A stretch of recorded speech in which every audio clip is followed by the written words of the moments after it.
मुस्कुराओ अगर आज कहीं से हार गए हो, उस जीत की जरूरत तुमसे ज्यादा किसी को थी शायद। मेरा एक पैर मैथ की नाव में था और एक पैर बायो में, और मैं गिरी कविताओं में हूँ, बस और कुछ नहीं। हमारी माओ का तो सैंडविच बना है, ठीक है। जैसे पुराने जमाने की माओ ने क्या किया कि घर का काम करो, कोई पैसा वैसा तुम लोग को नहीं देखना। सोने की चेन देनी होती है, क्यों देनी है सोने की चेन? उसने मुझसे प्यार किया, सोने की चेन नहीं खरीद सकता है। तुम्हारा पहला प्यार कभी तुम्हारे माँ बाप लाते नहीं है, देखो, है ना।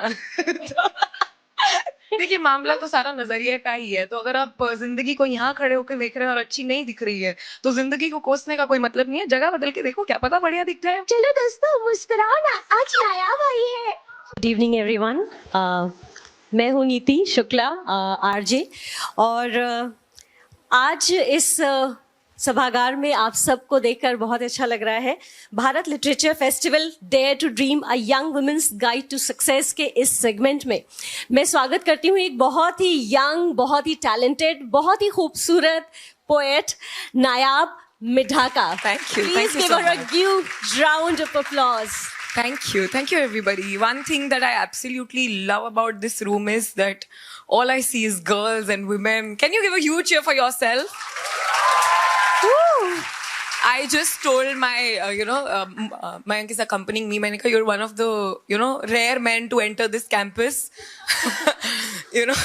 People crave to enter this campus because we always hear such good things about you girls. So thank you so much for having me here. I'm really looking forward to talking to you. Thank you so much.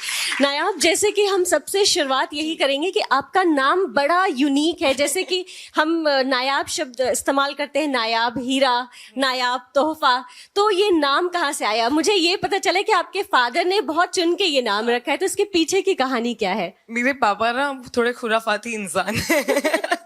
तो जब उनकी और मेरी mom की शादी हो रही थी, तो वो कुंडली मिलाने के लिए कभी कभी वो नाम बदल देते हैं ना, कि एक आधा गुण बढ़ जाता है। I really don't know the logic और द अंडरस्टैंडिंग ऑफ दिस, पर उन्होंने प्यार से मेरी मम्मी का नाम सिल्विया रख दिया था, जिनका नाम है बबीता, ठीक है। So now this is a very like Christian name, to say so. फिर मेरा जन्म हुआ तो उनके दिमाग में कहीं ये शब्द अटका हुआ था नायाब, तो मैं हुई नायाब। फिर उनका नाम है राजकुमार, तो उनको लगा हिंदू हो गया, एक मुस्लिम कैटेगरी का नाम हो गया। फिर मम्मी का नाम क्रिश्चियन कैटेगरी का, तो जब मेरा भाई हुआ तो उसका नाम युवराज सिंह रख दिया। तो सेक्युलरिटी मेरे घर में चल रही है और हम भी उतना ही लड़ते हैं जितना देश में। यूनिटी इन डाइवर्सिटी पूरे घर में आपके दिखती है। यूनिटी भी है और झगड़े भी डाइवर्सिटी के हिसाब के ही है। वो हर घर में होते हैं। बट इट्स फन, बढ़िया। तो पर एक किस्सा और है कि आपके नाम के ऊपर आपके टीचर ने अपनी बेटी का नाम रखा, ये कैसे हुआ? आपने ये किस्सा कहाँ से ढूंढा? मैंने आपकी बहुत रिसर्च की है। I am a huge fan. Thank you so much. तो मैं I failed a class, okay, 7th grade, I almost failed, ठीक है।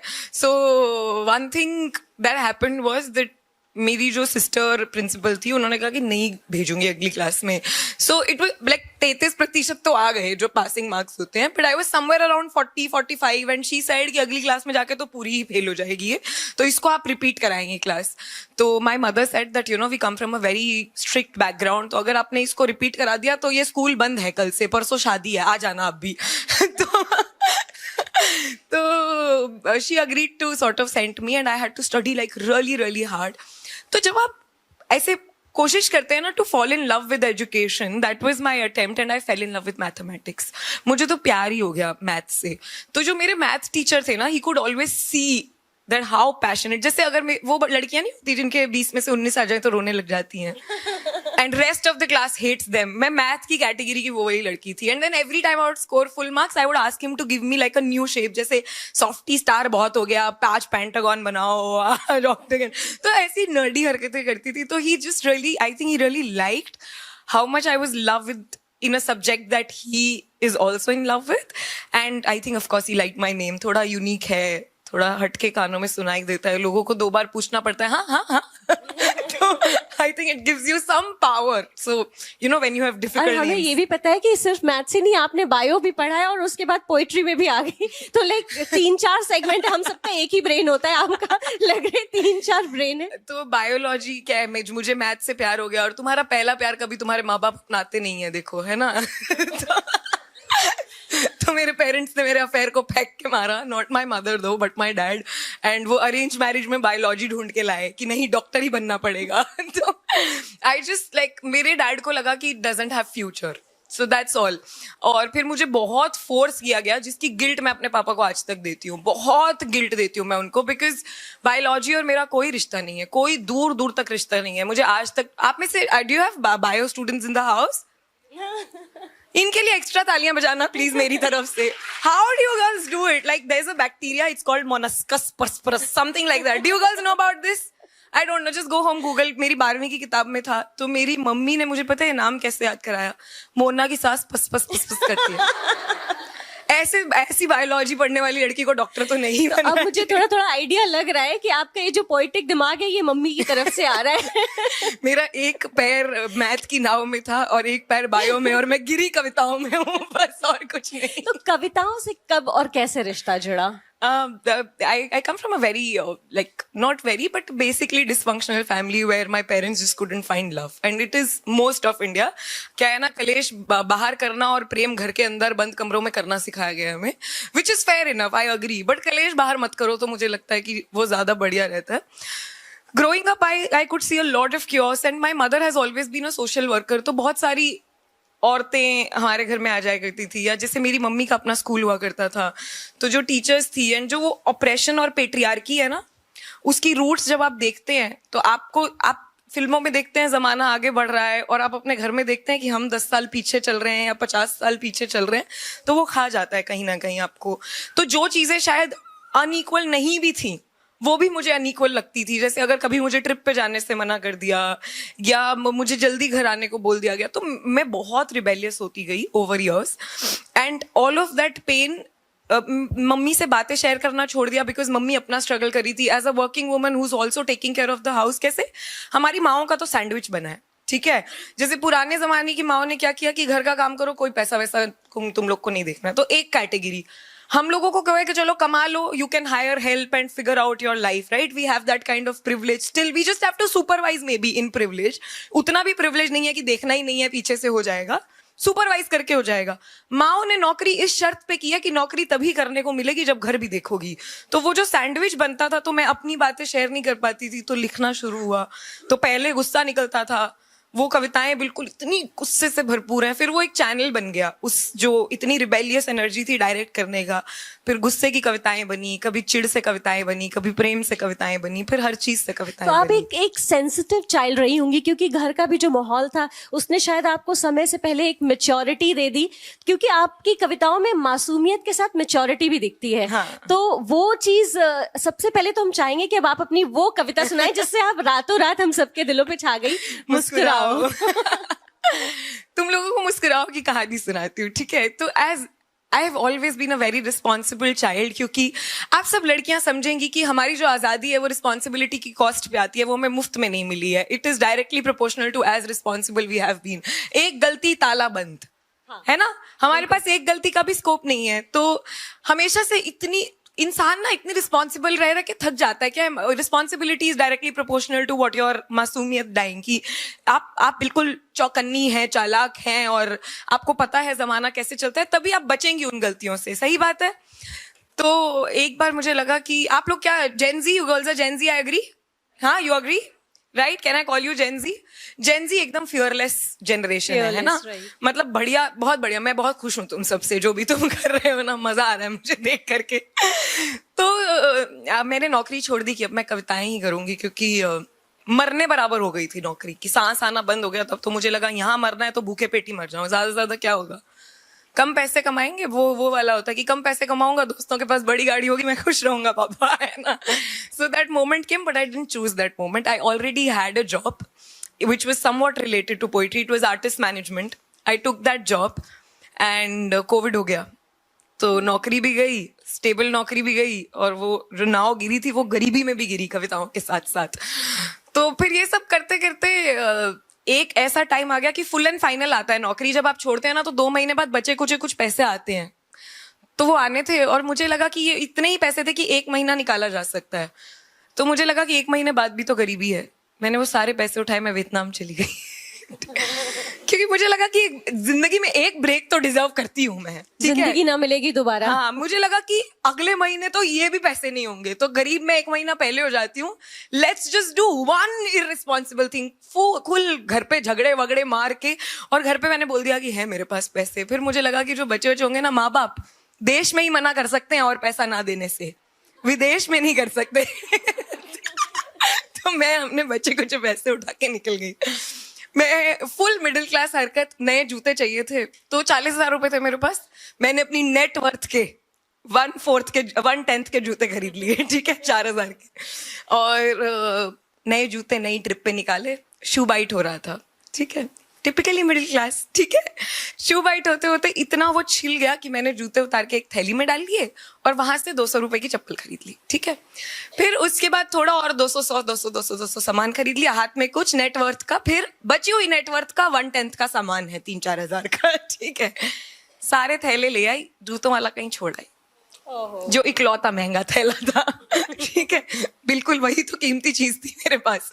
तो जब मैं छोड़ आई तो my boyfriend then, who is my fiance now, वो मुझसे, तुम्हारे वो ओवर ऑप्टिमिस्टिक दोस्त नहीं होते जिनको चांटे बजाने का मन करता है एकदम कि चुप। किसी दिन आपको सिर्फ अपना मन का दुखड़ा रोना है, ज्ञान नहीं चाहिए। जैसे हमको भी पता है यूनिवर्स हैज अ प्लान, हम थोड़ी ना ब्रह्मांड को मान के चल रहे हैं कि गोइंग विद द फ्लो है, हमें पता है कि उसका प्लान है, अनलाइक अस। जैसे जो होता है अच्छे के लिए होता है, हमें पता है, ये मुहावरे पढ़ के ही बड़ी हुई हैं हम भी, तुम चुप रहो। बट वो मुझे बोलता है कि चोर के तो मजे आ गए। मैं ये सोचूं गरीबी में कि चोर के मजे आ गए, है ना। फिर वो मुझे कहता है कि तेरे को क्या लगता है कि चोर की बीवी जूते रख लेगी या बेचने देगी। ये कितनी वियर्ड कॉन्वर्सेशंस है। और मैं उसी वक्त जब ये बातें चल रही थी तो ये एक ब्रांड डील लॉक हो रखा था मेरा, जो मुझे वापस आके एक कविता देनी थी, उसका थीम था एन इवनिंग ऑफ स्माइल्स। और इन सब बातों पे फिर हम हंसने लग गए कि चोर की बीवी क्या सोचेगी, एकदम सेंसलेस बात है। और फिर मुझे लगा कि शायद जो चीज तुम्हारे नसीब की होती ही नहीं है, वो जिसके नसीब की होती है वहां तक पहुंच जाती है। तो चोरी का दुख मनाना कोई बड़ी बात नहीं होती है। एंड हेंस ये लाइन आई थी पहले कि मुस्कुराओ अगर कुछ खो गया है, जिसके नसीब का था उसको मिल गया है शायद, है ना। तो और हुआ क्या ना, उस दिन जूते घूमे 4,000 के, मैं लौटी, ये कविता हुई। तो ये कविता जैसे वो क्या कहते हैं, सेंसेशनली वायरल हुई। और वो दिन है और आज का दिन है, जूतों की कमी किसी दिन नहीं हुई, कविताओं की कमी किसी दिन नहीं हुई, मंच की कमी किसी दिन नहीं हुई। तो नसीब के जूते नहीं थे। तो कभी कभी क्या कहते हैं, नसीब में जूते नहीं कविताएं थी और ये सब कुछ था। तो अगर किसी दिन कुछ गुम जाए ना, तो बस इतना याद रख लेना कि नसीब में कुछ और बहुत बड़ा है। तो कहा है कि इरशाद, कहा है कि मुस्कुराओ मुस्कुराओ अगर आज कहीं से हार गए हो, उस जीत की जरूरत तुमसे ज्यादा किसी को थी शायद। मुस्कुराओ अगर कुछ खो गया है, जिसके नसीब का था उसको मिल गया है शायद। मुस्कुराओ अगर दिल टूट गया है, किसी का जोड़ने के लिए किसी का तोड़ना पड़ता होगा शायद। कि कोई दोस्ती, कोई दिल तुम्हारे इधर से टूटता है तो कहीं जाकर तो जुड़ता ही है ना। और फिर भी रह जाए अगर दिल में दर्द कहीं, तो बांट कर मुस्कुराओ। और है अगर दिल में खुशी ज्यादा, तो सेम प्रोसेस दोहराओ। मुस्कुराओ अगर सर पे है छत, बदन पर है कपड़ा और है थाली में खाना, और है अगर जरूरत से ज्यादा, तो बांट कर घर जाना। मुस्कुराओ जब बार बार ये सोच कर हताश हो जाते हो कि इससे अच्छा ये हो जाता, इससे अच्छा वो हो जाता, तब ये सोच कर मुस्कुराओ कि इससे बुरा हो जाता तो क्या हो जाता। मुस्कुराओ जब पूछे कोई कि जिंदगी जीने का है क्या सलीका, मुस्कुराओ ये कहकर कि हमने जिंदगी से मुस्कुराना ही सीखा। मुस्कुराओ even if you have to walk miles and miles, because it's okay if your glass is half empty, you can always fill it with smiles. मुस्कुराओ। तालियां हो जाए विद लॉट्स ऑफ ग्रैटिट्यूड। बहुत ग्रैटिट्यूड है इस पोएम में और शायद वही आपको फल गया। इनफैक्ट मेरे साथ भी कुछ ऐसा हुआ था कि मैंने कैश और मोबाइल एक साथ रखा और मोबाइल निकाला, कैश गिर गया, यूपीआई करके आ गई। फिर मुझे आपकी ये कविता याद आई। तब शायद मैं आपको जानती नहीं थी। मैंने कहा शायद हम जब आइसक्रीम खा के एंजॉय कर रहे थे तो वो जो रोड साइड पे हमें हसरत से देख रहे थे, शायद उनमें से किसी को मिला होगा, उनके एक हफ्ते का शायद राशन आ गया होगा। तो ये सोच के मैं भी मुस्कुराई और घर आ गई। देखिए मामला तो सारा नजरिए का ही है। तो अगर आप जिंदगी को यहाँ खड़े होकर देख रहे हैं और अच्छी नहीं दिख रही है, तो जिंदगी को कोसने का कोई मतलब नहीं है। जगह बदल के देखो, क्या पता बढ़िया दिख जाए। मतलब जस्ट आप एक नजरिया देती है लोगों को। तालियां हो जाए इस बात पर। तो इतने सारे जो सिर्फ कविता तुकबंदी नहीं है, बहुत थॉट होती है आपकी कविताओं में, तो कहाँ से आती है? आप घर में दिन भर बैठ के सोचती रहती हैं?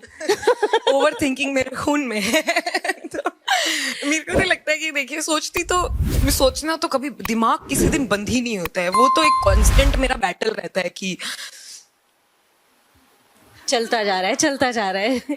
ये नहीं होता है जब तक मैं सो नहीं जाती हूँ ना किसी और गहरी नींद में भी कितने खौफनाक सपने मुझे आते हैं ना, मैं बता नहीं सकती। इतने बुरे सपने भगवान किसी को ना दिखाए, मतलब सच बोल रही हूँ। जैसे कोई एक आज का ही बताती हूँ। आज कुछ तो 20 रुपए का किसी ने मुझे कॉइन दिया, सपने में कोई मुझे बोल कर गया कि इसको संभाल कर रखना है, वो कॉइन गुम गया और मैं पूरे सपने परेशान हूँ। ये ऐसे ही कारपेट उठा उठा के देख रही हूँ, उठी हूँ तो ना वो कॉइन, ना सपना, ना कारपेट। तो मैं ऐसे सोचती हूँ कि चैन की नींद जिस दिन नसीब होगी ना, उस दिन बहुत मजा आएगा। देखिए, एक इंटरनल बैटल है। मतलब मुझे लगता है कि पेन जो हमें लगता रहता है ना कि जमाने ने हमको दिया और ये एक दिन चला जाएगा, नहीं, it's a part of you, it will never never go away. जिंदगी जो है ना, वो आपको बस इससे डील करना, या इससे जो आपके एक्सपीरियंसेस हैं, इससे आपको क्या लेना है वो सिखाने की कोशिश कर रही है। वो क्या कहते हैं, लाइफ एक बार चांटा मारती है तो हमें लगता है बस एक बार ही पड़ेगा, अगली बार नहीं पड़ेगा। वो तब तक मारती है जब तक तुम्हें उससे जो सीखना है वो सीख नहीं जाते। तो it's just about some learnings and so I just feel that there is always been so much to think about, so much that bothers me। Gulzar साहब ने एक बहुत अच्छी बात कही थी कि क्या फर्क होता है एक लेखक और एक आम इंसान में, कि जो आप हैं, जो आप जिनको लेखनी में, पढ़ने में इंटरेस्ट नहीं है, वो कहते हैं कि जो दुख है वो ज्यादा देर तक रहता है और खुशी छूमंतर हो जाती है। एम्पैथी है, अगर आप एम्पैथ नहीं है तो आपको शायर, कवि, लेखक कुछ नहीं बनना चाहिए। अगर किसी के दर्द में आपको कुछ महसूस नहीं होता तो आप बढ़िया हील्ड इंसान है, अपना चिल करें। अच्छा, इसी से एक बात और याद आती है कि कोई ऐसी घटना जिसने आपको अंदर तक झकझोर दिया हो और आपने कुछ उसके बाद बहुत अच्छा लिखा हो? मुझे ना एक चीज हमेशा से रही है, since I was never happy at home. तो मुझे कॉन्सेप्ट ऑफ घर नहीं पता कि मैं जिस दिन से मैं घर से निकली हूँ ना, ये वो जगजीत साहब की एक बहुत अच्छी गजल है कि ये दौलत भी ले लो, ये शोहरत भी ले लो, मगर मुझे लौटा दो वो कागज की कश्ती। मुझे नहीं चाहिए, खबरदार किसी ने मुझे कागज की कश्ती लौटाई तो मैं खुश हूँ। मतलब adulting has made me so happy, all of this financial freedom, अपने पैसे कमाना। मतलब मैं आज तक नीचे रही हूँ, किसी दिन अकाउंट जीरो माइनस में भी गया है, क्रेडिट कार्ड बिल्स भी, मैंने घर से कभी पैसे नहीं मांगे, क्योंकि हमेशा से ऐसे लगता है कि घर से पैसे मांगूंगी तो उनका हक हो जाएगा मेरे डिसीजंस में। और मुझे इतना जोर आता है ना अपने जीवन को बांटने में, शेयर करने में। तो हमेशा से दोस्ती मेरा बड़ा रिलायबल, लाइक आप सब एक दूसरे के दोस्त होंगे ना, अब यहाँ बैठे होंगे, आपने सीट रोकी होगी अपने साथ वाली। हमेशा दो में से एक सहेली होती है जो लेट आती है, एक होती है टाइम से आधा घंटा पहले पहुंचने वाली, तो वो बेचारी सीट रोक के मैसेज करती रहती है। मेरे हमेशा बड़े अच्छे दोस्त रहे हैं। और फिर मैं दिल्ली आई तो मुझे एहसास, वो बोलते नहीं है कि एक लड़का और एक लड़की कभी दोस्त नहीं हो सकते। एक कुछ ऐसा हुआ कि लड़कियों को स्लट शेम करना, बुरा भला कहना इतना आसान काम होता है, इतना आसान काम होता है कि अपने बारे में जब ऐसी ऐसी बातें सुनी, तौबा तौबा। तो मुझे याद है मैं 2 साल डिप्रेस्ड रही और एक कविता आई थी, अवसाद उसका नाम है, मैं आप सबको सुनाती हूँ। तो अगर आप, डिप्रेशन का मतलब ना ये नहीं होता कि आप दुखी हैं। अगर आप दुख महसूस कर पा रहे हैं ना, बिल्कुल डिप्रेस नहीं है। Depression is that numbness that follows you, कि आप कुछ ना खुशी, ना दुख, ना टेंशन, ना टेरर, बस महसूस करने की जो क्षमता आपकी जब कम होने लगे ना, तब सोचिएगा कि आप डिप्रेस्ड हैं। और एक एक करके जिंदगी में ऐसी ऐसी चीजें होती है कि एक दिन आप छोटी सी बात से ही पूरा टूट जाते हैं ना, आप बड़ा बड़ा कुछ झेल जाते हैं जी। और हल्की सी कोई बात आपको तोड़ जाती है। तो उसी पे था कि दिल कभी छत से आसमान छान लिया करता था बचपन में, एक एक कर सितारों को पोटली से भरता था। अब अक्सर है चुप ही रहता, सही गलत, दवा या दर्द मुझसे है अब कुछ ना कहता। न जाने क्यों ऐसा उसको क्या ख्याल आया, लेकर आसमान एक दिन सितारों की जगह सवाल आया। क्यों उसने तुमको छोड़ा, क्यों उसको ना फिर प्यार आया। माँ बाबा अलग क्यों रहते, एक दूजे से कुछ ना कहते। बचपन की यादों से दिल सहम क्यों जाता, मैं मेरे जैसे से अगर प्यार करूं तो जमाना जहर क्यों गाता। ये मेरे अंदर इतना कौन चिल्लाता, चीखें जिसकी शोर नहीं और ना सन्नाटा। कहते हैं बड़ी शिद्दत से चाहो तो वो ऊपर वाला भी मिल ही जाता है। तो मेरे नाचीज सवालों के जवाब क्या चीज थे? जो था दिल के अंदर बैठा दिल को खाली करता, खुद बताने मेरे दिल का हाल आया। क्या क्या सुलूक किया है उसने इसके साथ, लेकर मेरे हर सवाल का जवाब आया। तो एक दिन मेरा अफसाद मुझसे बातें करने लगता है और वो कहता है मुझसे कि तुम मुझे जमाने भर में ढूंढती फिरती हो, मैं यहीं रहता हूँ दिल में तुम्हारे। यहाँ 2 कमरे हैं, एक जिसमें तुम रहती हो और दूसरे से कुछ ना कहती हो। तुम्हारे इस कमरे की खिड़की पर मैंने पर्दा कर दिया है। रोशनी मुझे पसंद नहीं, तुम्हारे दिल में अंधेरा भर दिया है। मुझे लगता था मेरी इस मेहनत को एक दिन तुम मिट्टी में जरूर मिलाओगे, रोशनी को ढूंढने के चक्कर में तुम पर्दा जरूर हटाओगे। मगर तुम्हारी इस कशमकश की नकली रोशनी ने मेरा काम बहुत आसान कर दिया। तुम देर रात इसके सहारे जागते रहे और सुबह जब उम्मीद की किरण आई तुम उठे, तुमने खिड़की पर पर्दा जरा अच्छे से ढक दिया। मैं देखता था तुम्हें इस दूसरे कमरे से जिसे तुम खोलती नहीं, इसमें रखी बातों को तुम फरोलती नहीं। इसके दरवाजे पर तुम्हारे डर का एक ताला है, इसके नीचे से फेंकी तुम्हारी चिट्ठियों ने मुझे बड़े लाड प्यार से पाला है।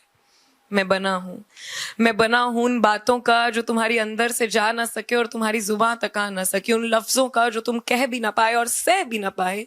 काश तुम कहते, मगर तुम्हें डर है जो कह दोगे तो हर बात पे सवाल होगा, राम जाने कितना बवाल होगा। मैं सुनती रही अवसाद को और वो एकदम से चुप हो गया। वो मौत का कीड़ा मुझे जगाकर खुद चैन की नींद सो गया। मैं हर रोज ढूंढती थी तरीके कि इससे छुटकारा कैसे लूं, चाकू छुरी या इसे बुलाकर एक दिन जहर दे दूं। आज खबर हुई कि इनमें से किसी तरीके को मुझे ना चुनना था, वो बातों का बना था, उसकी बातों को सुनना था। अब जो जाना है तो कहना बस इतना है कि अगर मिले कोई, अगर दिखे कोई जो लगे न जाने कहाँ खोया है, ज़मीर लगे जिसका एक अरसे से सोया है, तुम बैठ कर उससे बातें चार कर लेना। तुम नींद को उसकी मुट्ठी में अपनी भर लेना। तुम कहना उससे कि आओ इस बेरुखे से अवसाद को बर्बाद हम कर दें। ये जिंदगी जो जिंदा है तो इसे आबाद हम कर दें। कि बात कुछ बातों की ही तो है, आओ एक दूसरे से कर ले। Thank you. बहुत खूब। नायाब, आपने कहा कि आप अपने बचपन में नहीं जाना चाहेंगी, लेकिन ये बहुत ज़रूरी है कि आज हम आपको आपके बचपन में ले जाए, क्योंकि यहाँ बहुत सारे यंग माइंड्स हैं जो आपकी स्टोरी से इंस्पायर होने वाले हैं। तो आहो, इनके दिमाग में भी इस वक्त यही स्ट्रगल चल रहा होगा कि विच वे टू गो, ये करना चाहिए, ये नहीं करना चाहिए, पैशन फॉलो करना चाहिए, जॉब करना चाहिए। उनको क्या कहेंगे आप? और साथ में आपकी नानी की कहानी भी सुनेंगे हम। आई थिंक नानी कहानी तो is one of my favourite कहानी और कविता, ख्याल जो भी कह लो। उससे आजकल लोग टोक बढ़ा देते हैं कि ये नहीं है, वो नहीं है। लेकिन देखिए, अगर आपको अपना पैशन, कितने लोग हैं जो अपना पैशन फॉलो करना चाहते हैं? एक बार मुझे चिल्ला के बताएंगे। कितने लोग हैं जो कुछ अनकन्वेंशनल करना चाहते हैं, जो जमाने में किसी ने नहीं किया है, जिनको लगता है कि ये बड़ा, जिनको खौफ आता है? कितने लोगों को कॉलेज के बाद क्या होगा उससे खौफ आता है? एक बार अपने हाथ खड़े करना प्लीज। बाप रे, सबको। ठीक है। Can you shout from your seats कि आप क्या बनना चाहते हैं, क्या करना चाहते हैं, कहीं से भी, इधर उधर। साइकोलॉजिस्ट, लॉयर, जी आपकी हमें बहुत जरूरत पड़ेगी लॉयर साहिबा, अच्छी तैयारी कीजिएगा। और हाँ जी, पोएट बनना चाहती हैं आप जी। और चलिए, see the deal with passion, following your passion is ना, कि जो कला है ना, भूखे पेट करना बहुत मुश्किल काम होता है। तो I tell you my journey, okay, always where did I make my money from? I trust me, I have been extremely smart about it and I give myself 100% credit for this because I come from a family जहाँ की लड़कियाँ अब सारी शादीशुदा हैं, उनके बच्चे हो चुके हैं and उनको शायद कॉलेज जाने का मौका मिला या नहीं मिला, उनका कॉलेज बिल्कुल ना बराबर था। वो एग्जाम देने गई हैं और डिग्रियाँ नहीं मिल जाती हैं आपको कि आप गए, पेपर दिया, डिग्री ले ली, अटेंडेंस का जुगाड़ कर लिया। छोटे छोटे शहरों में ये चीज़ें बहुत आसान भी होती हैं, शादी कर ली वक्त से पहले। तो मैं अपने घर की पहली लड़की हूँ जो शायद इतनी आज़ाद है, जो विदेश गई है। और पहली लड़की क्या, मेरे घर के लड़के भी विदेश नहीं गए हैं अभी तक, ठीक है, मैं ही हूँ जो गई हूँ। और मेरे से कंपटीशन में मेरा भाई जाके 2 कंट्री घूम के आया है, वही गरीबी में एकदम फुल एंड फाइनल के साथ, बिल्कुल मेरे नक्शे कदमों पे। वो भी वियतनाम गए थे? नहीं, वो बाली गया था। बाली। हाँ, उसने पहले ही मांग लिए पापा से पैसे। नहीं, मजाक कर रही हूँ। तो बेसिकली द आइडिया इज ना to always have a job. Okay, कोई खौफ नहीं खाना है। आजकल अभी जिस जनरेशन में आप निकलेंगी ना, वो एकदम अनकन्वेंशनल होगा, इतनी नए किस्म की नौकरियां होंगी। तो आप मान के चलिए कि जो आपके हो सकता है आपके पेरेंट्स बहुत वोक हो, उनको पता हो कि आज के जमाने में क्या चल रहा है, बट आप ये भी मान के चलिए कि जमाना ना बहुत तेज रफ्तार से बदलता है। सो ऑलवेज नो कि 10 साल बाद क्या ट्रेंडिंग होगा, 10 साल बाद क्या होगा। तो जितने अवेयर आप रहेंगे ना, मैंने कविताओं में इन्वेस्ट करना शुरू किया था अबाउट 2016 में, अब 2025 है। 2016 से कोई ऐसा वीकेंड रहा होगा जहां मैंने जाके परफॉर्म नहीं किया होगा। ये तो हुआ रियाज, तो मुझे पता था कि लोग क्या कर रहे हैं। दूसरा, बैकग्राउंड में कविताओं से पैसा कैसे बनता है, मैंने 2022 तक इसके बैकग्राउंड में नौकरी की है। 22 के अंदर जब मैंने अपनी नौकरी छोड़ी तो मैंने अपनी कंपनी डाली। जितने कलाकारों को मैं जानती थी, जो मुझे अच्छे कलाकार दिखते थे, मैं खुद जाके ब्रांड्स को ईमेल डाल देती थी कि आप इनके साथ काम कर लो। जब उनके लिए काम आता था, क्योंकि वो फेमस थे उस वक्त, तो ज्यादा पैसा आता था, तो मैं बोलती थी एक काम करो, 10-15 मुझे दे देना, एक कविता मैं भी दे दूंगी। ठीक है। तो I have always been very smart about learning how to make money from brands, from events, कहाँ से पैसा आता है, स्पॉन्सरशिप, ये वो। तो ये हुआ बिजनेस। तो कला ना, अगर आपको कला से पैसा कमाना है तो ये बिल्कुल दुकान डालने जैसा है, बिल्कुल दुकान डालने जैसा है। आपको समझना पड़ेगा कि मार्केट में क्या ट्रेंडिंग प्रोडक्ट आ रहा है, वो आपकी दुकान पे कितनी जल्दी पहुंच रहा है, आपके क्लाइंटेल कौन है, कौन लोग हैं जो आपका जो प्रोडक्ट है वो पसंद करते हैं। और अपने आर्ट को प्रोडक्ट की तरह बेचना सबसे मुश्किल काम होता है। तो कुछ आपको अपने लिए करना पड़ेगा जो आपकी रूह के लिए, और कुछ आपको अपने लिए उसके लिए करना पड़ेगा जो आपका पेट है, जो रोटी, कपड़ा, मकान और लग्जरीज मांगेगा आपसे। So be very smart about it and always always always be financially independent, no matter what and how. ये आपने बहुत अच्छी एडवाइस दी कि समय के साथ साथ चलना होगा, क्योंकि मैं शायद आपसे एक जनरेशन पहले हूँ, तो हमारे टाइम में आईएएस, पीसीएस, डॉक्टर, इंजीनियर, फिर थोड़ा सा एमबीए आ गया। तो हमारे टाइम में यही था। मैं साइकोलॉजिस्ट बनना चाहती थी और फिर मैं आरजे और वॉइस ओवर आर्टिस्ट बन गई। फिर मैंने शिनचैन जैसी सीरीज में भी काम किया। आई डू नानी चाहिए ना, should we hear it from her? Amazing. हाँ जी। एक उसकी मात्सुजाका मैम है, वो मैं करती हूँ, और एक नैनी चैन उसकी फ्रेंड है, वो मैं करती हूँ। और उसके अलावा जितनी इंसिडेंटल फीमेल्स हैं, 4, 5, 6, वो सारी मैं करती हूँ, आवाजें बदल बदल के। तो फर्स्ट नैनी चैन, चलो दोस्तों घर घर खेलते हैं। आपसे मैं एक रिक्वेस्ट करूं, आप मुस्कुराओ बोल दीजिए ना इस आवाज में। चलो दोस्तों मुस्कुराओ ना, आज नायाब आई है। बहुत ही बढ़िया, अमेजिंग। उनकी बात सुजाका मैम है। लगता है आज हर कोई इस ऑडिटोरियम में नायाब से इम्प्रेस हो रहा है।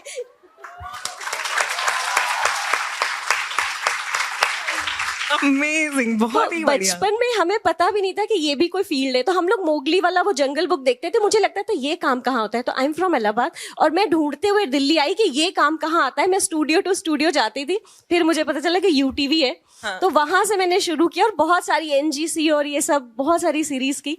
तो अभी जो आप कर रहे हो, जो सोच रहे हो, बस आप टाइम के साथ अपग्रेड होते रहो, वो फिर चलती रहेंगी चीजें। एक बात मैं आपकी इससे उठाना चाहूंगी कि आजकल ना ये क्या बोलते हैं, धक्के खाने को अच्छा नहीं माना जाता। इसके लिए एक फैंसी वर्ड भी है, हसल करना। बट हसल करना इज बेसिकली इक्वल टू धक्के खाना, धूप में, पसीने में।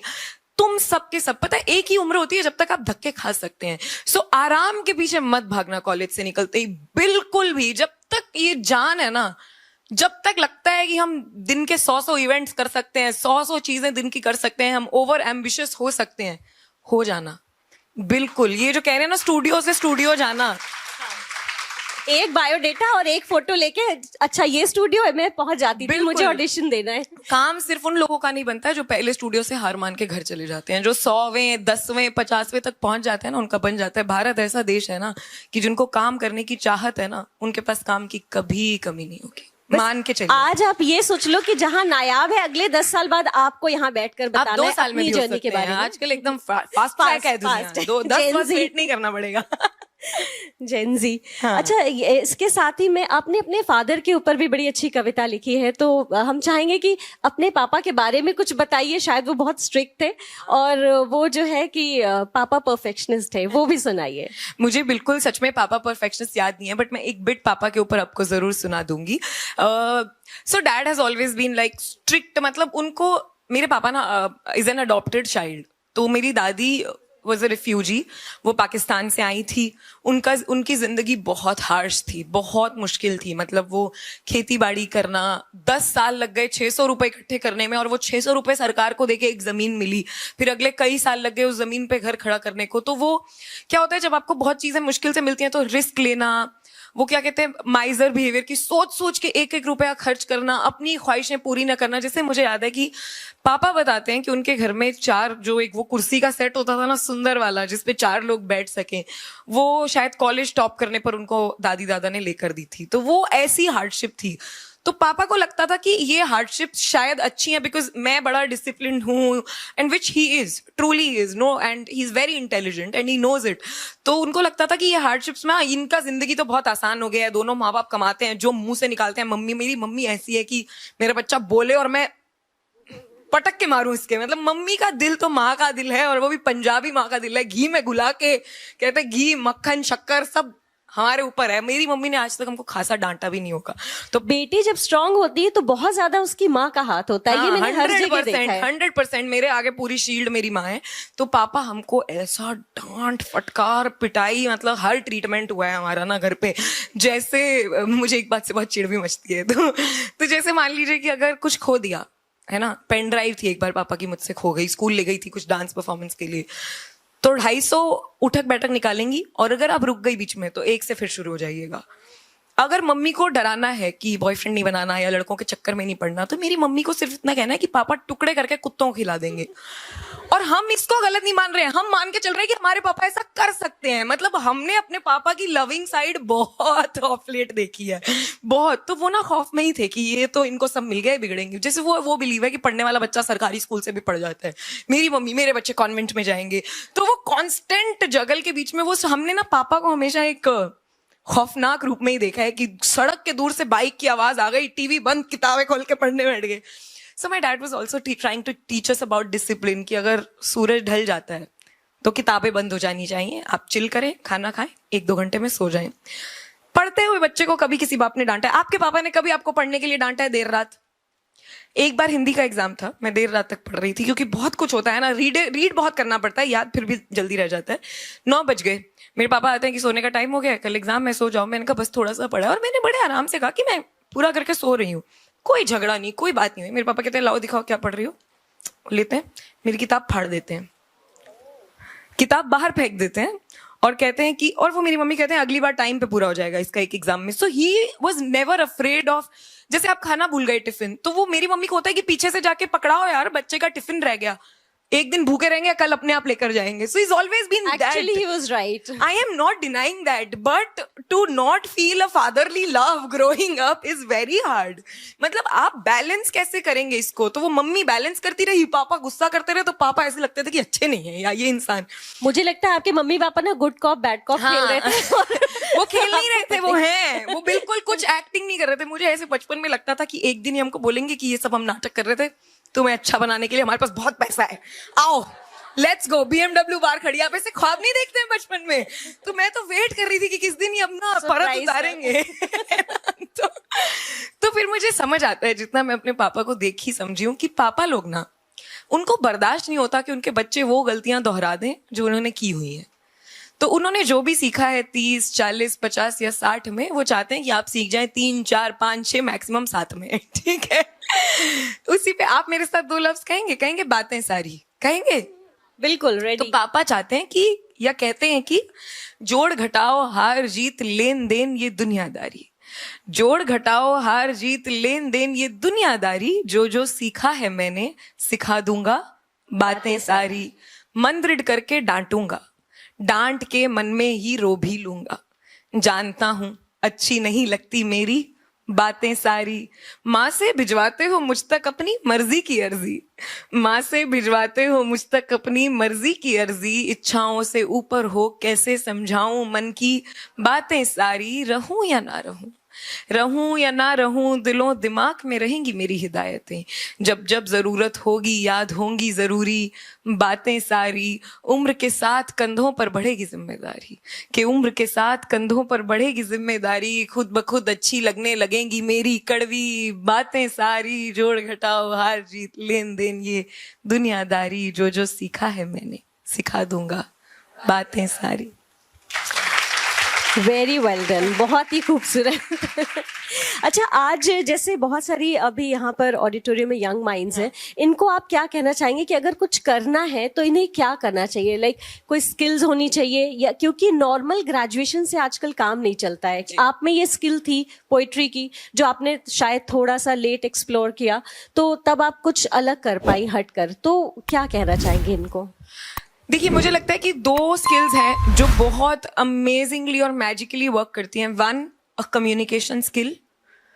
Don't under value the magic of communication. ये जो है ना कि अरे हम तो इंट्रोवर्ट है, हमें तो शर्म आती है, ये बिल्कुल ठीक बात है। आपके पर्सनल लाइफ में शायद it might work out for you, but in professional life not having a great communication skill does not work out for you. You need to no.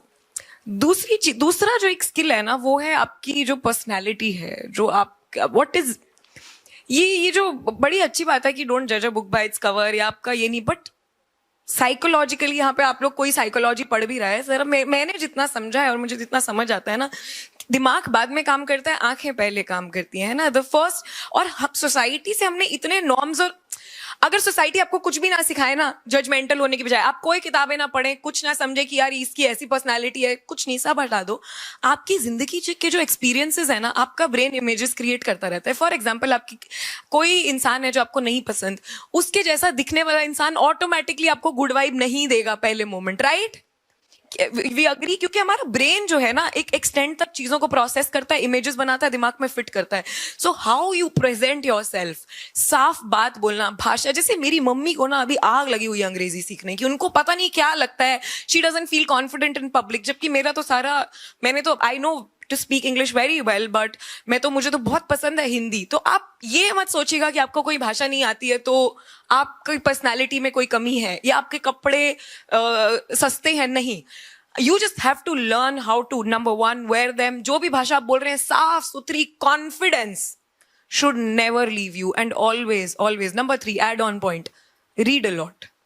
जिस भी चीज में आगे निकलना चाह रहे हैं ना, उसके बारे में सीखिए बहुत, पढ़िए बहुत, अखबार पढ़िए, जीके, आप कॉन्वर्सेशन, एक अच्छा बात करने वाला इंसान।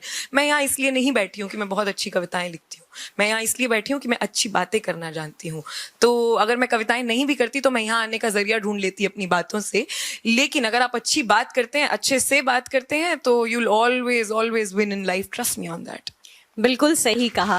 और आप अच्छी बातें करती हैं, इसमें भी आपकी माँ का बहुत योगदान है। एक तो उन्होंने 100%। आपको कॉन्वेंट में डाला, शायद वो अपने सपने पूरे कर रही थी जी।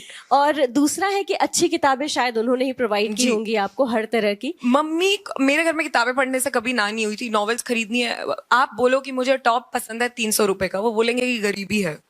आप बोलो 3000 की किताबें चाहिए, अगले मिनट आ जाएंगी। तो ये तो I have to give 100% credit to both my parents की। हमें पता है रीडिंग कैसे इंट्रोड्यूस किया गया था।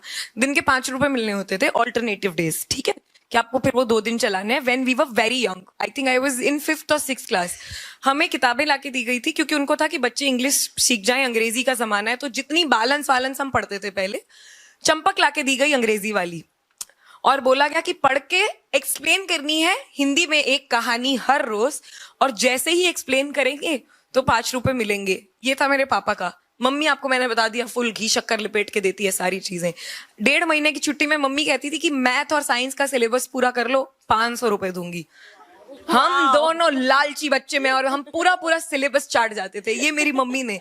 मेरी मम्मी इतनी स्मार्ट औरत है ना। जैसे बर्थडेज है, अब पापा जब हम दिल्ली आए तो पापा नहीं समझते कि तुमको बर्थडे पे 5-10 हजार रुपए क्यों खर्च करने हैं, या ये शायद तुम क्या काम करो। उनके दिमाग में हमेशा एक फिनिक रहता है कि हमारे बच्चे सही रास्ते पे है कि नहीं।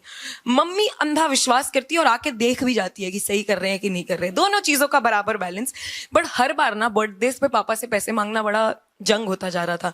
माँ के पास कभी होते थे, नहीं होते थे। मम्मी हमेशा से बिजनेस वुमन रही है, so it requires a lot of री इन्वेस्टमेंट ऑल्सो। मम्मी ने एफडियां खुलवा दी हमारे नाम पे, हमारे जन्मदिन के दिन की 1-1 लाख रुपए की। कितने साल के थे आप लोग?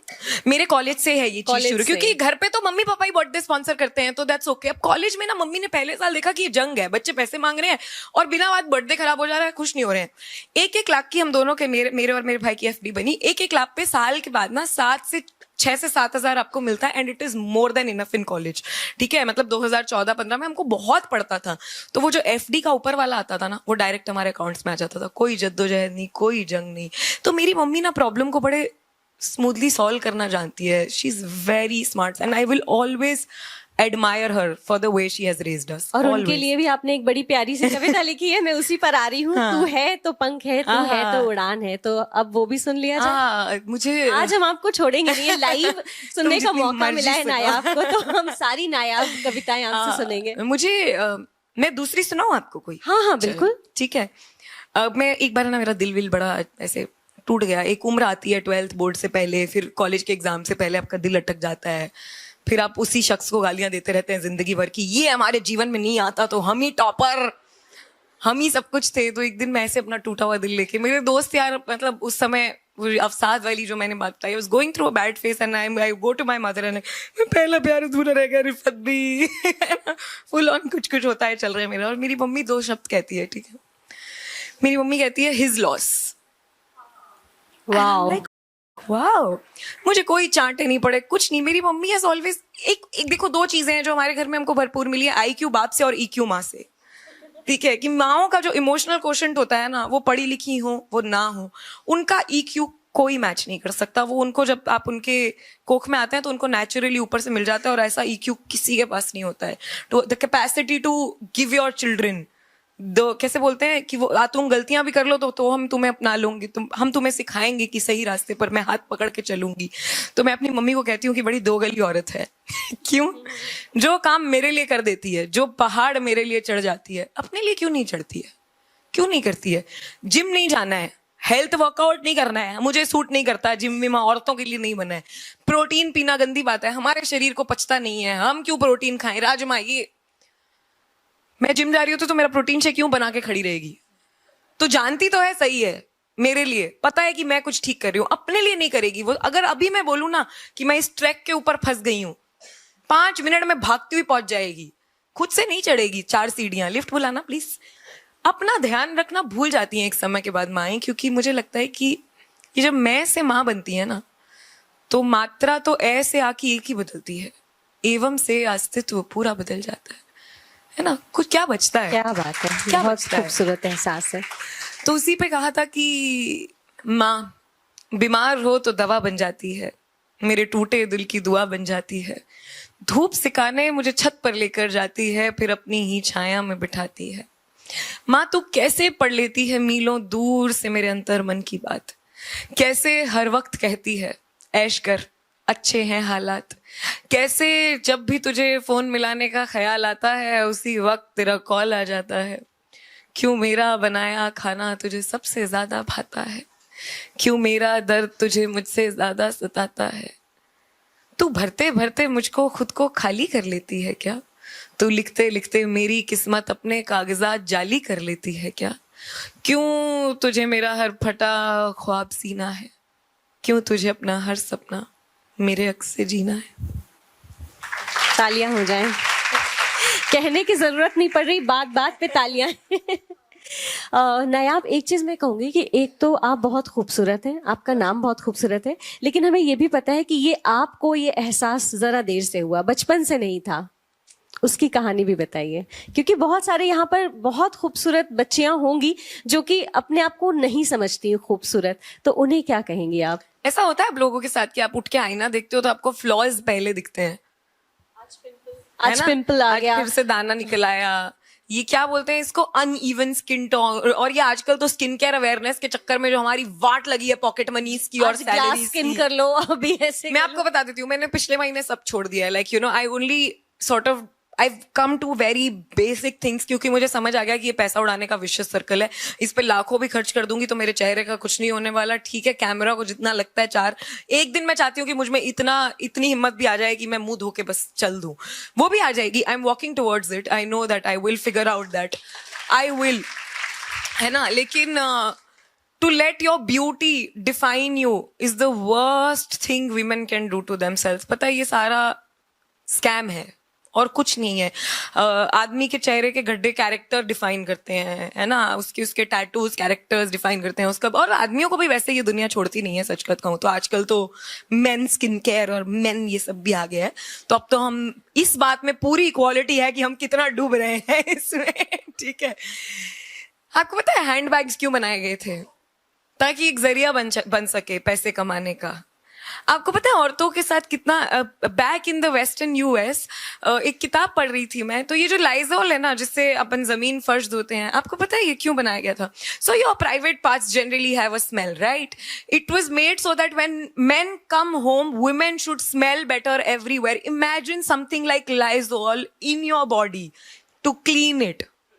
Imagine something like that. So women have went through and sort of fallen in the pit of beauty, fragrances. So don't. Your first step towards equality should be falling in love with yourself no matter what. उसके बाद चाहे तुम झुमके पहनो, तुम चूड़ियां पहनो, तुम मेकअप करो फुल फेस, पर जब तुम उतारो तो तुम बदसूरत नहीं लगनी चाहिए. That's the whole deal. That's it. नायाब, आप इंटरनेट पर हैं और बहुत सारी तारीफें मिलती हैं, लेकिन उसका कहते हैं ये दो धारी तलवार है. बहुत गालियां भी पड़ती हैं. तो कभी ऐसा हुआ है कि ट्रोलिंग से सामना हुआ हो और बहुत बुरा लगा हो? कोई ऐसी घटना अगर याद आती हो तो. ट्रोलिंग और उसे कैसे हैंडल करें? बेसिकली हमें तो आज ये बात करनी है कि ऐसी सिचुएशंस को हैंडल कैसे इग्नोर करें, क्योंकि वो ही बात है कि कीचड़ में पैर डालने वाले से अपना ही पैर गंदा होता है. इसका कोई इलाज नहीं है. क्योंकि अगर ये जो लोग आपको ट्रोल कर रहे हैं ना, ये आपके साथ अगर आके बैठ जाएं किसी पब्लिक में, आप इनसे बात भी ना करेंगे. आप उनको देखते ही समझ जाएंगे कि हमारा जो क्षमता है वो नहीं मैच करती. We come from such different backgrounds that it's okay that you think like that. हमें पता है ना कि समाज कहीं कहीं पिछड़ा हुआ है और कहीं कहीं आगे बढ़ गया है. इक्वालिटी के बहुत सारे जरिए हैं. कुछ लोग इक्वालिटी को अपने फेवर में यूज करते हैं. सच्ची इक्वालिटी निभाना आसान काम नहीं है, मैं सच बात कहूँ. क्योंकि पेट्रियार्की ना बोथ जेंडर्स में डीप रूटेड है. सिर्फ क्योंकि हम लोग भी तो मान जाते हैं ना बहुत सारी, जैसे जब अरेंज मैरिजेस होते हैं और जब हमारे माँ बाप हमें दहेज गिफ्ट्स के फॉर्म में देते हैं, तो हम झगड़ते हैं क्या उतना जितना हमें झगड़ना चाहिए? हम भी नहीं झगड़ते हैं. आपको पता है मुझे अपने घर वालों से, now I am about to get married and the only reason that I can't figure out, क्योंकि मैं कंट्रोल ही नहीं कर पा रही हूँ उनका ऑब्सेशन ओवर किसको क्या देना होता है. क्यों देना है, क्या देना चाहते. और ये बात सच में प्रेम से रिलेटेड नहीं है. अभी आप सामने वाले इंसान को जानते नहीं है, आप में इतना प्रेम पड़ा ही नहीं है कि आप किसी को, अपने जान पहचान वालों को तो तोहफा देने में हम 100 बार सोचते हैं कि नहीं 3 का ले लेते हैं यार, 2000 का ले लेते हैं, 1100 का ठीक है इसको. तुम किसी को लाखों करोड़ों रुपया देने को किस हिसाब से तैयार हो? बड़े लोग जो बड़ी शादियां करते हैं वो शायद अपनी इनकम का 1% स्पेंड करते हैं. मेरे माँ बाप अपनी रिटायरमेंट सेविंग्स कैसे डालने को तैयार हैं एक शादी में? कितनी बड़ी जंग थी मेरे घर पे, मैं ही जानती हूँ. I had to do a roka sort of ceremony. हम नहीं कर पाए क्योंकि सोने की चेन देनी होती है. क्यों देनी है सोने की चेन? उसने मुझसे प्यार किया, सोने की चेन कहीं खरीद सकते हैं अपना. ये सारी जंग लड़ना ना, it sort of takes to you. And अभी रिसेंटली ट्रोलिंग की बात मैं करूँ तो I just told at an interview, finance की बात चल रही थी कि जब आप पैसा कमाते हैं, तो मैंने बोला कि मैंने और मेरे फियांसे ने तय किया कि हम शादी पे अंधा खर्चा करने की बजाय हम वो सारा पैसा एक घर में डाल देंगे, ताकि it's just felt like a smarter financial decision. क्योंकि अगर जेब में पैसा रहेगा तो आप इमोशनल हो के 2 लाख फालतू लहंगा लेंगे, थोड़े फूल ज्यादा लगवा लेंगे, है ना, ये भी कर दो, ये शोशेबाजी भी कर दो. और जेब में होगा तो आप भी इमोशनल होके खर्च देंगे. कि जब होगा ही नहीं, कोर्ट मैरिज आ जाएगा तो कर लेंगे, ठीक है. But right now whatever we had, we invested that in a house. And then उसका कॉमेंट सेक्शन, मुझे जो गालियां पड़ी हैं कि शादी को तो बिजनेस डील बना दिया, तो दहेज क्या था?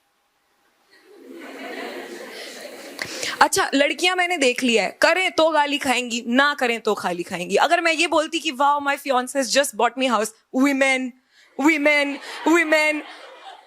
अब मैंने ले दिया तो अच्छा, फिर एक इंसान लिखता है कि बाकी का 50 इसलिए लिया क्योंकि इसके पास होगा नहीं. तुमको क्या लगता है दिल्ली में जहां 2 करोड़ का घर आता है तो 1 करोड़ में एक कमरा नहीं मिलता है? Like, what do you feel? Like, if I can afford half the house, 2 years later I can afford full a house. But that's not the point. We're talking about equality here. And then people have shamed me no matter what. तो मुझे देखो, अगर मैं घर से जब निकली थी तो मैं जंग लड़ने ही निकली थी ना, सारी बराबरी की जंग लड़ने ही तो मैं निकली थी घर से, कि जो हक मेरे भाई को करने का मिले या इस समाज के लड़कों को करने का मिले वो मुझे भी मिले। तो अगर वो करने के लिए गालियां खानी पड़ती हैं तो कौन सा आज़ादी की जंग में हमने गालियां नहीं खाई और कौन सी सही जंग में हमने गालियां नहीं खाई। तो तैयार रहना, अगर तुम कुछ भी ऐसा करना चाह रही हो और समाज से लड़ना चाह रही हो या कुछ सही बदलाव तुम्हें लगता है तुम लाना चाह रही हो, क्योंकि एक बात सच्ची है, मैं बता देती हूँ कि औरतें या लड़कियों का नाम बदलाव ही है। क्योंकि क्या कहते हैं, डायपर बदलने से लेके सोच बदलने तक सब हमारे हिस्से आया है, सब, कोई और अटेम्प्ट नहीं कर रहा है। तो मैं करोगी चाहूंगी तो इस ऑडिटोरियम की सभी लड़कियों के लिए आप कुछ पंक्तियां तुम खूबसूरत हो की कह दें। हाँ, मैं, आप मेरे से जो रिक्वेस्ट कर रहे हो मैं वो नहीं सुना रही हूँ, क्योंकि ये सब तुमको ऑनलाइन मिल जाएगा। मैं तुम्हें वो सुनाना चाहती हूँ जो ऑनलाइन ना मिले, है ना। हाँ, बिल्कुल, इस कविता का नाम है दाग, ताकि जब आप कल आईना देखें तो आप बस सारे अपने दागों धब्बों से प्रेम करें, क्योंकि हमको ना दागों धब्बों से प्रेम करना सिखाया नहीं गया है। तो मैं कोशिश करूंगी कि एक स्टीरियोटाइप हम यहाँ से ये वाला तोड़ के निकलें। बाकी मैंने जितने तोड़े हो मुझे डीएम करके प्लीज जरूर बताना, ठीक है। चेहरे पर मेरे एक दाग है, मेरी नाक जरा है इधर उधर, आंखों से जरा मैं भटकती हूँ, दिखती हूँ थोड़ी अलग अलग। लोग मुझे देखकर नजरें चुराते हैं, एक बार को अटपटाते हैं, फिर दूसरे ही पल बड़े दया भाव से मुस्कुराते हैं। वो पूछते हैं मुझसे, क्योंकि लोगों को बड़ा इंटरेस्ट है जानने में कि क्या हुआ है चेहरे पे, है ना, कि वो पूछते हैं मुझसे, चेहरे पर जो ये दाग है क्या बचपन की कोई याद है? याद, याद जिसका काम है बीते कल की बातों से मेरे आज को चुराना और तुम जैसे लोगों को मुझे अपनाने से डराना। तो मैं भी कह देती हूँ उनसे कि ये डर जो तुम्हारे सर बदन पर लिपटा है मेरे बस चेहरे तक सीमित है। बचपन जिंदा है मेरा, बचपन जिंदा है मेरा, निडर हूं मैं आज भी, मेरे सर पे है बेफिक्री का वो ताज भी, मुझे खौफ नहीं, मुझे खौफ नहीं। सूरज जो मेरा रंग चुरा ले, बारिश जो मुझे भिगा ले, मैं तो खुद बारिश की उन बूंदों से कुछ रंग चुरा लेती हूँ। धूप निकलते ही उन्हें अपने बदन पर सुखा लेती हूँ, वो बूंदें जिनमें बसती मेरे अंदर की सारी आग है। लोग समझते इसे बस मेरे चेहरे का एक दाग है। वो लोग जैसे मेरी बदकिस्मती बदसूरती बताते हैं, खुद रखने से पहले कदम घर के बाहर घंटों आईने के सामने बिताते हैं। वो लोग जो मांग कर काले काजल से इजाजत करते हैं सफेद रंग की इबादत। वो काला काजल जो किसी की आंखों को सजाता है, वो काला कपड़ा जो किसी के बदन को बड़ी खूबसूरती से छिपाता है, फिर ना जाने क्यों वो गोरा बदन काले चेहरों से दूरी बनाता है। क्या खबर उसे कि उसकी आंखों में बसता वो गोरेपन का गुरूर महज एक काला काजल उठाता है। मगर दस्तूर कुछ ऐसा ही है जमाने का कि जला सके सूरज हर सुबह, चांद हर रोज छिप जाता है। मगर ये चेहरा जलता है उस चांद से, लिखे जिस पर किस्से हजार, लिखी जिस पर नगमे हजार, और उस चेहरे पर एक राग नहीं। क्यों? उस चांद पे क्या कोई दाग नहीं? मगर दस्तूर कुछ ऐसा ही है जमाने का कि ये दाग जो आंगन में हो तो चादर बिछाना जरूरी, ये दाग जो कपड़े पे हो तो मिटाना जरूरी, और ये दाग जो चेहरे पे हो तो बदसूरत वो चेहरा छिपाना जरूरी। इस जमाने से तो वो साबुन ही बेहतर हैं जो काम में अपने कच्चे हैं, मगर फिर भी कहते हैं कि दाग अच्छे हैं। मेरे चेहरे पर जो ये दाग है एक निशानी है, सीमा कोई तोड़ पाने की, किसी मुश्किल से लड़ जाने की।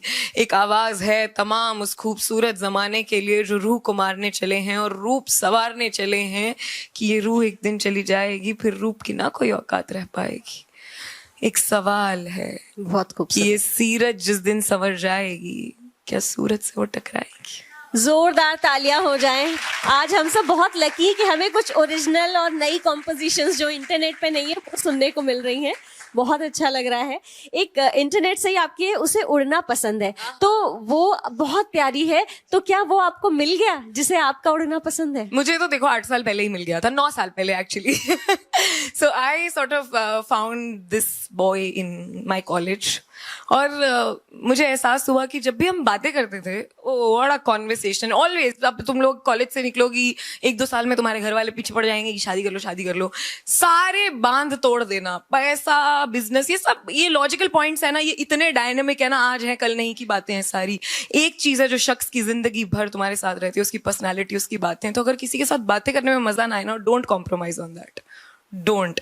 So if you find somebody जिससे बातें करके थोड़ा वक्त, बहुत मजा आए तो शायद जिंदगी खूबसूरत हो सकती है। सोच बहुत जरूरी चीज है। मेरे लिए तो सबसे जरूरी चीज ही सोच थी। बाकी तो मुझे खुद पे अच्छा खासा भरोसा था बिकॉज मम्मी ऐसे हैं मेरे पीछे। कैसे नहीं करेगी मेरी बेटी। उन्होंने आपके लिए कभी कविता पढ़ी है? आपने कहा नहीं कि प्लीज पढ़ी दो मेरे लिए? उनका क्या शौक उस है? शख्स को किताबों से कोई लेना देना नहीं है। वो लाइब्रेरी जाए तो उसका सर दुख जाएगा। Opposite ठीक है? attracts. बिल्कुल उल्टा पुल्टा सब, मतलब। पर ऐसा है कि देखो मेरी कविताएं तो 9 साल से सुन रहा है, सारी रट गई हैं। तो किसी दिन कहता है कि किसी दिन कोई शो हो और नायाब अवेलेबल ना हो तो मैं जा सकता हूँ। पता है क्या है, देखो ये सारा जो कॉन्सेप्ट ऑफ अल्फा मैन और ये सब स्टूपिड है। एक छोटी सी बात मैं आपको बताना चाहूंगी कि माँ की प्रेम को क्या कहते हैं? ममता। पिता के प्रेम को क्या कहते हैं? आप जानते हैं? कोई वर्ड नहीं है। पता है संस्कृत बहुत ही, जो हमारी हिंदी जहां से भी, ये बड़ी इक्वलिस्ट लैंग्वेज है। इसमें ये डॉक्टरनी वर्ड क्यों नहीं है? Because we always treated people of gender with similarity, कि इसमें जेंडर रोल्स ही नहीं है ना। तो पिता के प्रेम को भी ममता ही कहते हैं, क्योंकि जो फेमिनिनिटी है वो सिमिलर इमोशन है।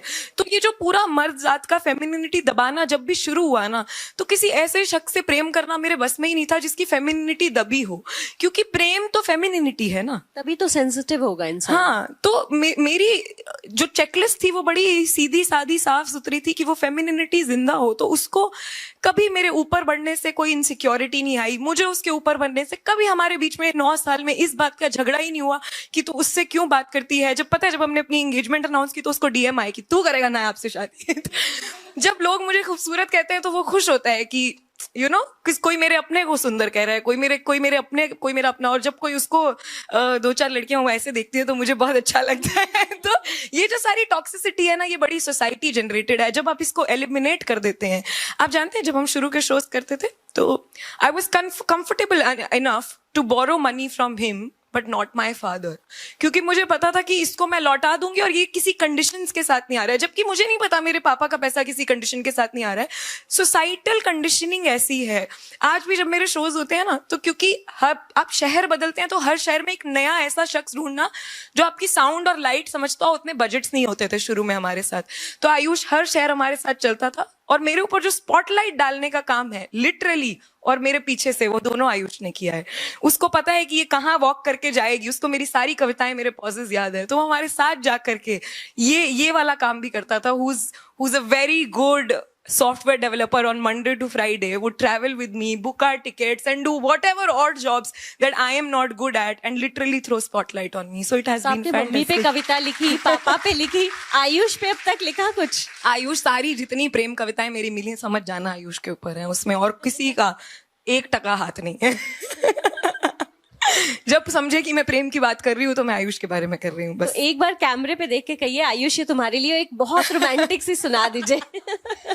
पता कुछ है lines. सबसे बढ़िया बात मैं आपको बताती हूँ, लड़कों के ऊपर जब आप श्रृंगार रस सुनाते हैं ना, लड़के विश्वास ही नहीं करते हैं।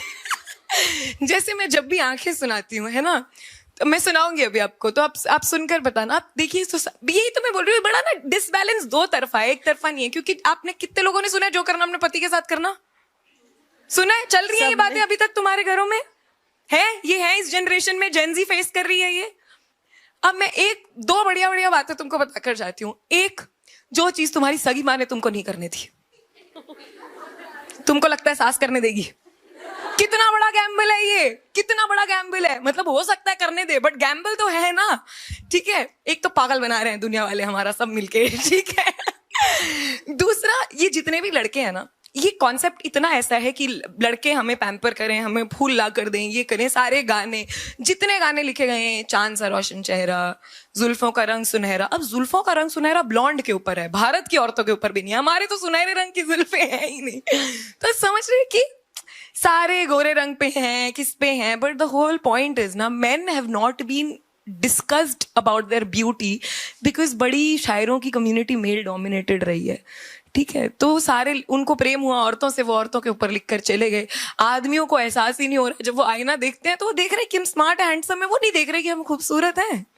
उनके दिमाग में कोई गाना, कोई कविता नहीं आ रही है। तो जब मैं ये वाली कविता पढ़ती हूँ ना, तो मैं अक्सर आदमियों से पूछती हूँ कि किसका चेहरा आया, तो वो भी अपनी फियांसे का, अपनी सहेली, किसी का भी नाम ले देते हैं, कि कोई किसी एक्ट्रेस का नाम ले देता है, पर किसी को नहीं लगता कि एक मर्द के ऊपर या एक आदमी की आंखों के ऊपर लिखी गई है। तो वो कुछ इस तरह है कि तेरी आंखें कितनी खूबसूरत हैं, ये बयां करने को अगर मुझे लफ्ज मिल जाए, कि तेरी आंखें कितनी खूबसूरत हैं, ये बयां करने को अगर मुझे लफ्ज मिल जाए, तो क्या खाक खूबसूरत है तेरी आंखें।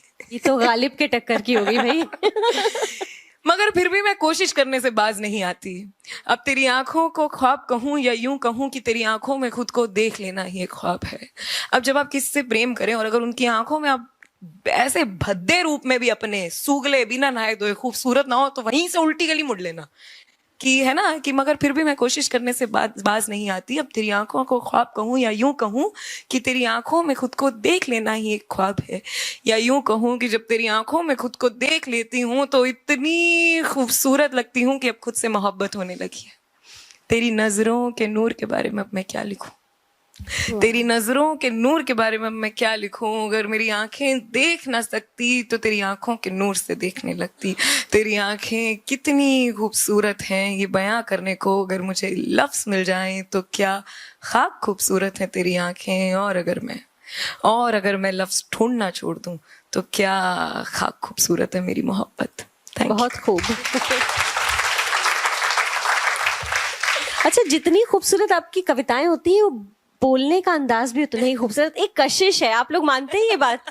आवाज में ही एक कशिश है जो सुन के लगता है बस सुनते जाओ सुनते जाओ। आपको पता है मैं अपनी आवाज के लिए पूरा बचपन ट्रोल हुई हूँ, क्योंकि you know the things that people might tell you that they are not good about you. जैसे मुझे पूरा बचपन लोग मर्द बुलाते थे, किसी किसी ने तो मुझे रावण भी बोला है कि रावण जैसा हंसती है।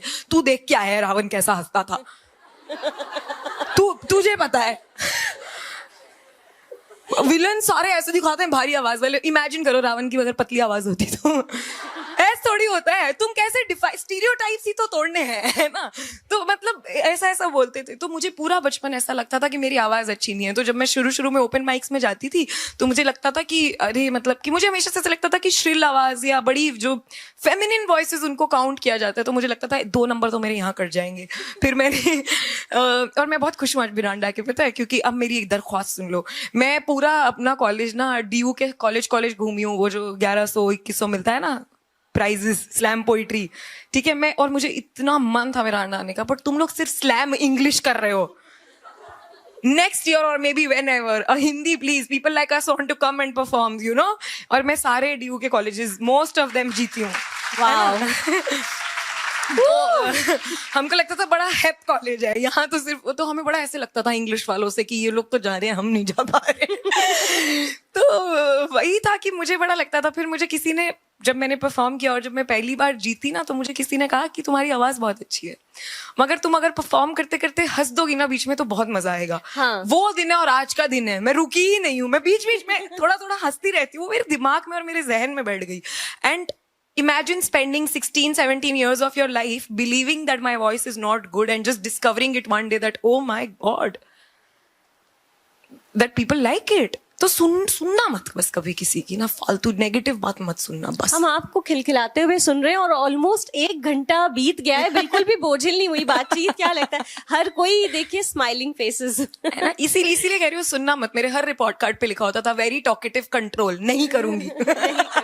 सोचो अगर मैं टॉकेटिव कंट्रोल कर लेती, मेरा तो अच्छा never believe anybody, I tell you one reason, हाँ करियर ही चला जाता मेरा तो, सारा बातों पे ही तो है।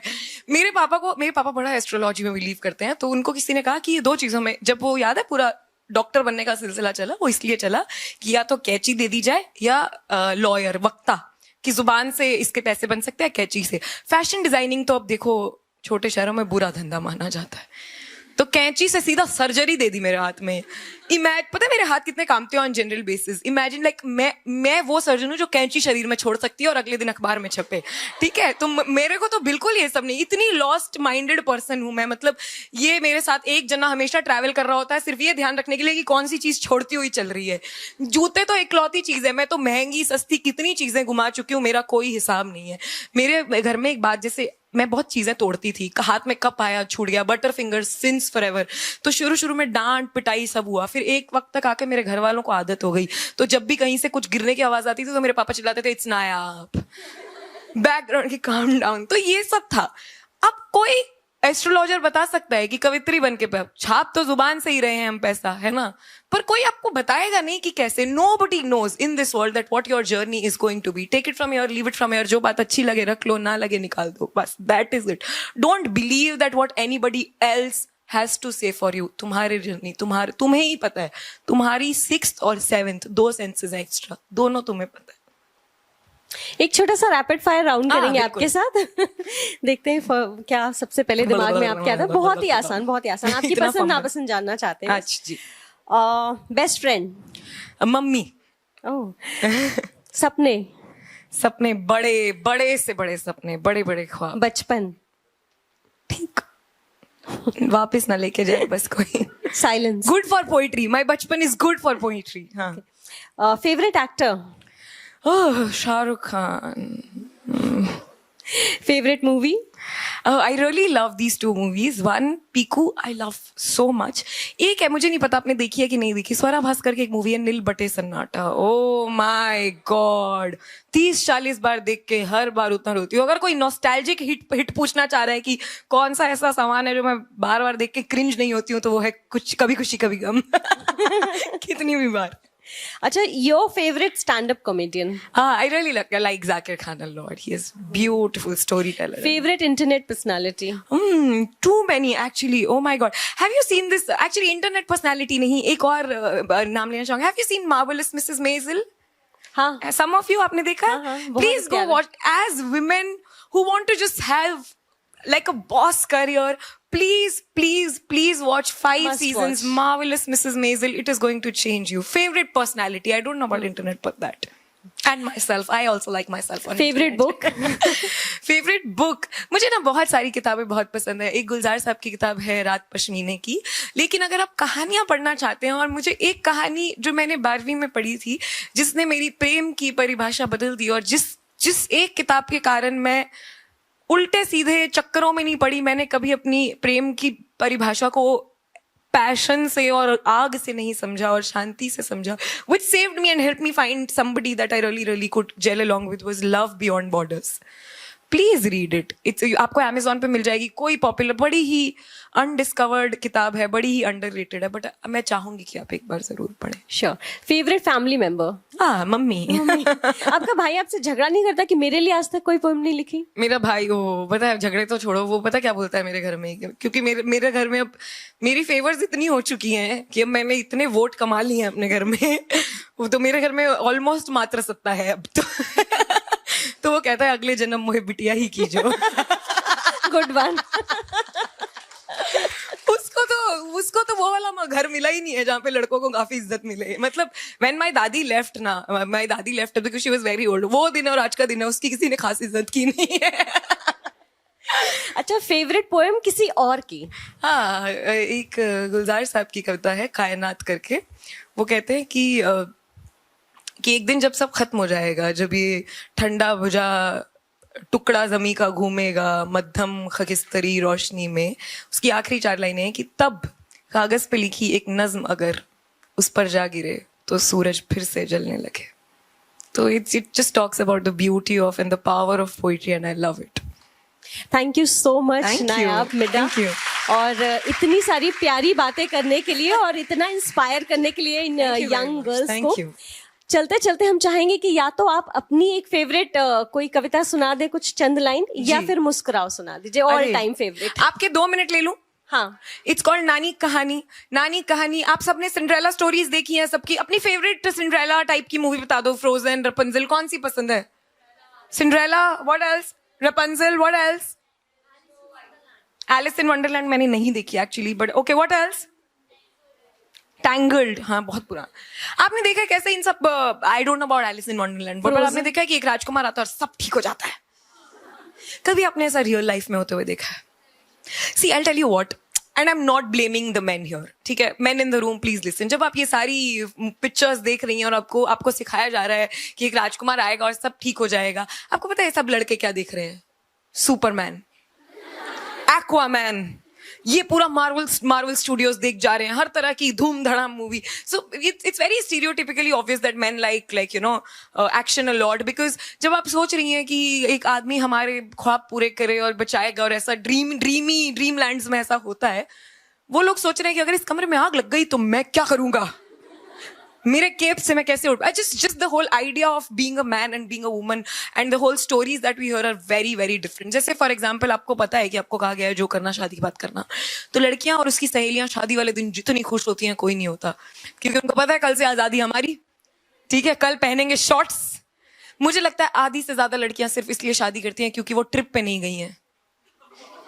हनीमून के सहारे घूमने तो मिलेगा, है ना. Such a common very main factors of honeymoon पे कहाँ जा रहे हो. आदमी और आदमी के दोस्त कभी खुश नहीं होते उनकी शादी हो रही है. वो शहीदी दिवस की तरह ट्रीट करते हैं इसको. गया 5 में से 4 रह जाएंगे हम, एक एक करके सबका नंबर लग जाएगा. ये कैसी बातें हैं, है ना. जेल थोड़ी जा रहा है. तो ये यहाँ से चलती है कि आजादी आई, वो वहां से चलता है गई. ये लोग मिलते हैं, आई गई 1-2 साल में बच्चा हो जाता है, गई.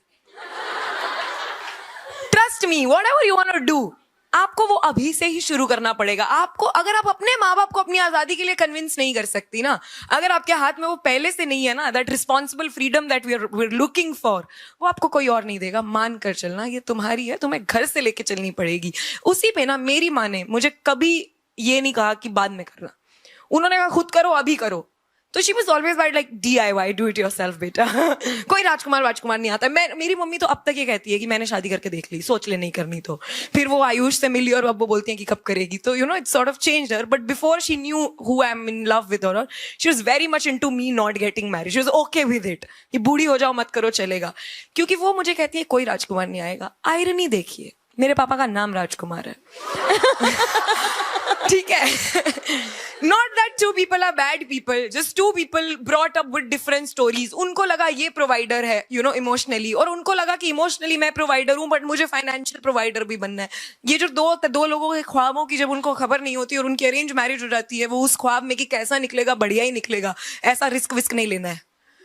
तो वो यही है कि मैं हर गर्मी की छुट्टी में नानी के घर जाती थी. नानी हर रात तारों की छांव में ले जाके हजारों लाखों कहानियां सुनाती थी. मगर उन सब कहानियों में से एक राजकुमारी की कहानी मुझे सबसे ज्यादा पसंद थी. इस कहानी में ना राजकुमारी हर दफा किसी मुसीबत में फंस जाती थी. कभी गुंडे जकड़ लेते, कभी दरिंदे पकड़ लेते, कभी तंग थी अपनी सौतेली माँ से, या कभी गुम थी अपने ही जहां से, और फिर ना जाने कहाँ से.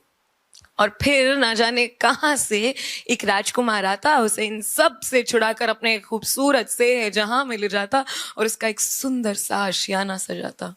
तो एक दफा मैंने भी नानी से पूछा कि नानी क्या कोई मेरा भी राजकुमार आएगा, नानी क्या कोई मेरा भी आशियाना सजाएगा. तो नानी ने कहा हाँ पगली, आएगा ना, आएगा क्यों नहीं, तुम भी तो हमारी राजकुमारी ही हो. उस दिन से जैसे इंतजार की घड़ियां शुरू हो गई. मेरी हर छोटी से छोटी ख्वाहिश, बड़े से बड़ा सपना उस राजकुमार के इर्द गिर्द लिपटता चला गया. और माँ कोई ख्वाहिश पूरी भी तो नहीं होने देती थी. मैं जब भी पूछती माँ 9 से 12 मूवी जाऊं, माँ कॉलेज ट्रिप है जाने दो ना, तो माँ कहती तुम्हारा राजकुमार आएगा ना तुम्हें ले जाने, उसके साथ जाना जहाँ जाना हो. ये दुनिया एक अकेली लड़की के लिए ठीक नहीं. हालांकि माँ को देखकर सवाल तो उठता कि वो तो ये सब नहीं करती, वो तो दिन भर हम लोगों के लिए है मरती.